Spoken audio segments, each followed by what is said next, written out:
Neville Goddard द्वारा लिखित be what you wish एक सेल्फ हेल्प क्लासिक है जो कल्पना और सकारात्मक सोच की शक्ति का पता लगाती है। गॉडार्ड इस बात पर जोर देते हैं कि हमारे विचार और विश्वास हमारी वास्तविकता को आकार देते हैं। इच्छाओं को प्रकट करने के लिए सबकॉन्शियस माइंड के उपयोग के बारे में बताते हैं। इमेजिनेशन नॉलेज से ज्यादा इंपॉर्टेंट है। नॉलेज तो सिर्फ हम क्या जानते हैं और क्या समझते हैं सिर्फ उसके बारे में है, लेकिन इमेजिनेशन संभावना के बारे में है। इमेजिनेशन के साथ हम वो देख सकते हैं जो अभी नहीं है और वो क्रिएट कर सकते हैं जो कभी नहीं था। एलन डिजेनेरेस एक अमेरिकी कॉमेडियन, अभिनेत्री, टेलीविजन होस्ट और निर्माता हैं। वो अपना talk show the Ellen DeGeneres show के लिए सबसे ज्यादा मशहूर है, जिसे 61 डे टाइम एमी अवार्ड्स मिले हैं और ये 20 से ज्यादा सालों से चल रहा है। ओपरा विनफ्री के साथ एक इंटरव्यू में एलन ने अपने सपनों की नौकरी को मैनिफेस्ट करने के बारे में एक कहानी शेयर की। जब एलन छोटी थी तब वो एक टॉक शो होस्ट बनना चाहती थी। वो ऐसे ही मिरर के सामने बैठकर अपने पसंदीदा सेलिब्रिटीज का इंटरव्यू लेती थी। एक दिन एलन ने अपने सपनों की नौकरी को एक कागज पर लिखने का फैसला किया। अनहोन लिखा, मैं एक टॉक शो होस्ट बनना चाहती हूं। फिर उन्हें कागज को अपने गद्दे के नीचे रख दिया। एलन ने अपने सपने पर ध्यान दिया। वो स्टैंड अप कॉमेडी करने लगी और फिर उन्हें सिटकॉम रोज़ेन में एक मौका मिला। रोज़ेन की सफलता ने एलन को एक टॉक शो होस्ट बनने के लिए अपने सपने को हासिल करने में मदद की। 1974 में उन्हें अपना खुद का talk show the Ellen DeGeneres show launch किया गया। एलन की कहानी एक रिमाइंडर है कि मैनिफेस्टेशन सच में हो सकता है जब हम अपने विचारों और ऊर्जा को उस चीज पर फोकस करते हैं जिसे हम हासिल करना चाहते हैं, तो हम अपनी जिंदगी में उसका उपयोग कर सकते हैं। इसी को डिटेल में समझने के लिए आज हम बी वॉट यू विश किताब के बारे में बात करने वाले हैं, जिसे नेविल गॉडार्ड ने लिखा है। ऑथर नेविल गॉडार्ड कहते हैं, ये मेरा विश्वास है कि सभी लोग अपनी जिंदगी की दिशा बदल सकते हैं। हमारी इमेजिनेशन के साथ, हमारी अफर्मेशन के साथ हम अपनी दुनिया बदल सकते हैं, अपने फ्यूचर को बदल सकते हैं। वो कहते हैं कि अगर हम एक्सेलेंस को चाहते हैं तो जरूर पा सकते हैं, लेकिन ज्यादा लोग इमेजिनेशन की इस क्रिएटिव पावर से अनजान होते हैं और फैक्ट के गुलाम बन के लाइफ को उसके मुताबिक जीने में लगे रहते हैं। लेकिन जब आप इस क्रिएटिव फोर्स को अपने अंदर डिस्कवर करते हैं, तब आप वो बनते हैं जो आप बनना चाहते हैं। हमें इमेजिनेशन में वो एक्सपीरियंस करना चाहिए जैसा सच में गोल को हासिल करके हम महसूस करने वाले हैं, क्योंकि ऐसा करने से हमारी सोल इमेजिन्ड एक्शंस को डिजायरेबल सिचुएशन में रख पाती है। लेकिन अगर कोई अपने आप को मनचाही सिचुएशंस में इमेजिन ही ना करे, तो वो अपने मनचाहे गोल से हमेशा दूर रहेगा। इस टीचिंग का मकसद हमें कॉन्शियसनेस के हायर स्टेट में ले जाने का है। इसमें आने से हम ज्यादा सेल्फ कॉन्फिडेंट महसूस करते हैं। इसलिए ऑथर कहते हैं कि ग्रोथ की तरफ पहला शब्द है राइज, यानी कि उठो। अगर हम उठते हैं तो इस बात को समझने लगते हैं कि हमारे अंदर की दुनिया या मन यूनिवर्स का एक इंपॉर्टेंट हिस्सा है और इस तरह इंसान यूनिवर्स का पार्ट है। यूनिवर्स की जंजीर की एक कड़ी की तरह है। जैसे जैसे हम अपने बारे में ज्यादा अवेयर होने लगते हैं, वैसे वैसे हमारी बाहरी दुनिया भी ग्रो होने लगती है। इस तरह अपने थॉट्स, फीलिंग्स और गोल के बारे में क्लियर रहने वाले की प्रेयर एक्सेप्ट की जाती है। अपनी आज की कंडीशन को बदलने के लिए हमें अपने कॉन्शियस लेवल को ऊंचे से ऊंचा उठाना चाहिए, और ये ग्रोथ इस तरह से महसूस करने से होती है कि मेरे पास वो सब पहले से ही मौजूद है जो मैं चाहता हूं। मतलब विश पूरी होने की फीलिंग आज की कंडीशन को बदलने के लिए हमें कॉन्शियसनेस के हाईएस्ट लेवल तक उठना होगा, क्योंकि सब कुछ हमारा अपने लिए बिहेवियर पर डिपेंड करता है। इसलिए अपनी लाइफ में जो सच होने में हम विश्वास करते, वो रियल लाइफ में भी होता है। कॉन्शियसनेस के हायर लेवल तक उठने के लिए हमें अपना पैशन डेवलप करना जरूरी है। रियलिटी में एक शांत इंसान का अपने मूड पर पूरा कंट्रोल होता है और वो जानते हैं कि सेल्फ थॉट्स, फीलिंग्स और सेल्फ टॉकिंग सबसे जरूरी है। हम अपने आप में जिस आइडियल इंसान को देखते हैं और बनाना चाहते हैं, वो रियल लाइफ में आने के लिए तैयार है। लेकिन अगर हम वैसा बनने के लिए जरूरी थॉट्स, फीलिंग्स और एक्शन नहीं लेंगे, तो शायद हम रियलिटी में अपने आइडियल ना बन पाएं। इसलिए खुद पर अपने गोल अचीव करने के लिए विश्वास करके इस तरह सोचना चाहिए कि गोल चाहे कितना भी अनरियलिस्टिक लग रहा हो, लेकिन ये रियल है और मैं इसे रियल बना के रहूंगा। सेल्फ कंट्रोल्ड लोग ऐसा ही करते हैं। वो खुद को और दूसरों को सिर्फ ऐसे देखने की बजाय जैसे वो है वैसे देखते हैं, जैसा वो चाहते हैं। वैसा ही सुनने पर फोकस करते हैं जो अपने गोल को पूरा करने के लिए सुनना चाहते हैं। वो सिर्फ अच्छा देखते हैं और सुनते हैं क्योंकि वो सच को जानते हैं कि कुछ भी इम्पॉसिबल नहीं है।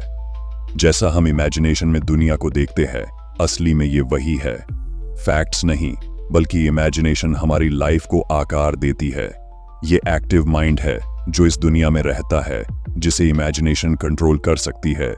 इमेजिनेशन वो फीलिंग है जिसके जरिए हम नॉन एग्जिस्टेंस चीजों को देखते हैं, वो पावर जिसके जरिए हम अपनी विजनरी दुनिया को रियल एग्जिस्टेंस में लाते हैं। इंसान की ग्रोथ का हर कदम पहले इमेजिनेशन के कदम से शुरू होता है। क्या आपने विक्टर फ्रैंकल के बारे में सुना है? वही मशहूर लेखक जिन्होंने मैन सर्च फॉर मीनिंग किताब लिखी है। विक्टर फ्रैंकल एक ऑस्ट्रियन ज्यूइश साइकियाट्रिस्ट थे जो हॉलोकॉस्ट से बच गए थे।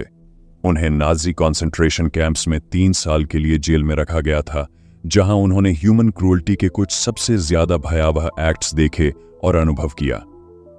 उन्हें जितने भी डरावने अनुभव हुए, फिर भी फ्रैंकल ने कभी उम्मीद नहीं छोड़ी।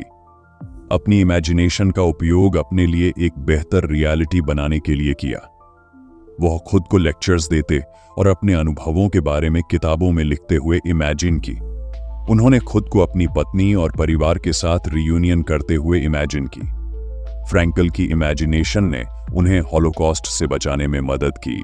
इसने उन्हें उनकी जिंदगी में युद्ध के बाद मीनिंग और पर्पस ढूंढने में भी मदद की। वो एक वर्ल्ड रिनाउंड साइकियाट्रिस्ट और लेखक बन गए। उनकी किताब man's search for meaning Holocaust literature का एक क्लासिक है। फ्रैंकल की कहानी एक रिमाइंडर है कि इमेजिनेशन की पावर हमें हर मुश्किल से बाहर निकालने में मदद कर सकती है। चाहे हालात कितने भी अंधेरे में क्यों ना हो, इससे हमें जीवन में मीनिंग और पर्पस ढूंढने में मदद मिलती है। सिर्फ इमेजिनेशन ही इंटेंशन को पूरा करने का तरीका है, क्योंकि जो इंसान अपनी इमेजिनेशन में अपनी मनचाही खुशी को महसूस कर सकता है, वो हर मनचाही चीज के बारे में सोच सकता है, महसूस कर सकता है और हासिल कर सकता है। वो जानता है कि इमेजिनेशन के जरिए वो अपने आप को अकेले से शुरू करके हजारों लोगों की टीम भी बना सकते हैं। रियलिटी में देखें तो इमेजिनेशन के जरिए हम सभी अपने फ्यूचर को अपने आप से बना रहे हैं, चाहे वो अच्छा हो, बुरा हो या नॉर्मल। इमेजिनेशन में ऑब्जेक्टिव परसेप्शन की सारी पावर्स होती है, खुशी से लेकर गम और यहां तक कि अच्छी लाइफस्टाइल से लेकर भयानक डेथ तक। इमेजिनेशन से हम वो बन जाते हैं जो बनना चाहते हैं। इसलिए आज ही अपने आप से ये कमिट करें कि वही चाहें और इमेजिन करें जो सच में होते हुए देखना चाहते हैं। ऑथर कहते हैं कि बहुत से लोग मुझे कहते हैं कि वो मेडिटेशन नहीं कर सकते, लेकिन कुछ टाइम ट्राई करने के बाद वो पियानो बजाने लगते हैं। मेडिटेशन भी एक तरह की आर्ट की तरह है, जिसमें अच्छे रिजल्ट पाने के लिए प्रैक्टिस की जरूरत होती है। एग्जाम्पल के लिए, पियानो बजाने वाले को लगता है कि अगर वो एक दिन की प्रैक्टिस को भी मिस कर देता है तो शो में बेस्ट परफॉर्म करना मुश्किल हो सकता है। अगर 1 महीना परफॉर्म नहीं कर पाया तो जूनियर भी उससे आगे निकल सकते हैं। ऐसा मेडिटेशन के साथ भी सच है। अगर हम डेली इस हैबिट को खुशी से प्रैक्टिस करते हैं तो इसे एक अच्छी आर्ट की तरह डेवलप कर सकते हैं। डिक्शनरीज मेडिटेशन को फोकस की तरह डिफाइन करती है। मेडिटेशन का मीनिंगफुल तरीका एक कंट्रोल इमेजिनेशन है। इसके लिए एक स्पेसिफिक थॉट पर तब तक ध्यान दें जब तक कि वो मन को पूरी तरह भर न दे और कॉन्शियसनेस से दूसरे अननेसेसरी थॉट्स को बाहर न कर दे। अगर ध्यान भटकता है तो उस थॉट्स पर दोबारा वापस आएं और ऐसा बार बार करें जब तक मेडिटेशन मन चाहे थॉट्स पर फिक्स न हो जाए। मेडिटेशन में प्रेयर की तरह ही साइलेंस जरूरी है, इसीलिए मेडिटेशन के समय साइलेंस बनाए रखें, क्योंकि वही सबसे बड़े राज छिपे होते हैं। मेडिटेशन के समय हम अपने सबकॉन्शियस में एंटर करते हैं, इसीलिए जब आप मेडिटेशन करें तो भगवान से वो सब कुछ मांगे जो आप चाहते हैं और वो देंगे।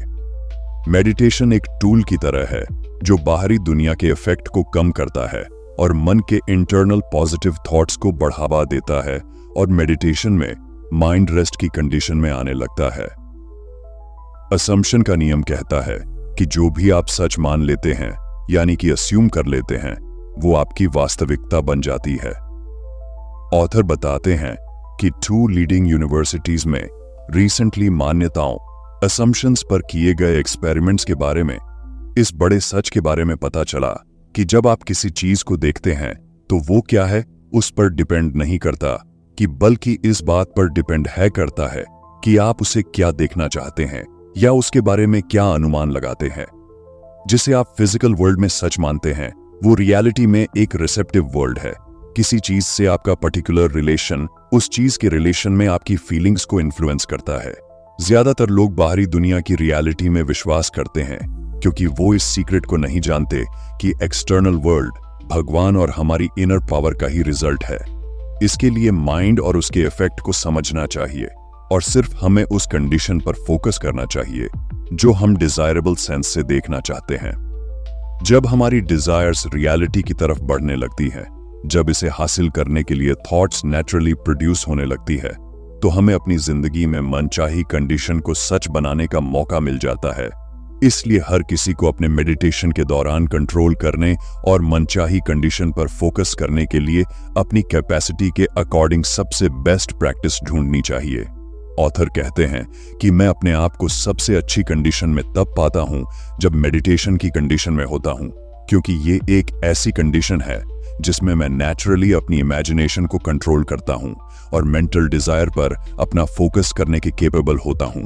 इसीलिए आज ही अपने हाईएस्ट आइडियल को डिफाइन करें और अपना ध्यान इस आइडियल पर तब तक फोकस करके रखें जब तक कि आप उनके साथ अपनी पहचान बना नहीं लेते। उनके होने की फीलिंग को मान लें, उन्हें अपनी दुनिया में शामिल करते हुए अपनी फीलिंग को जिंदा करें।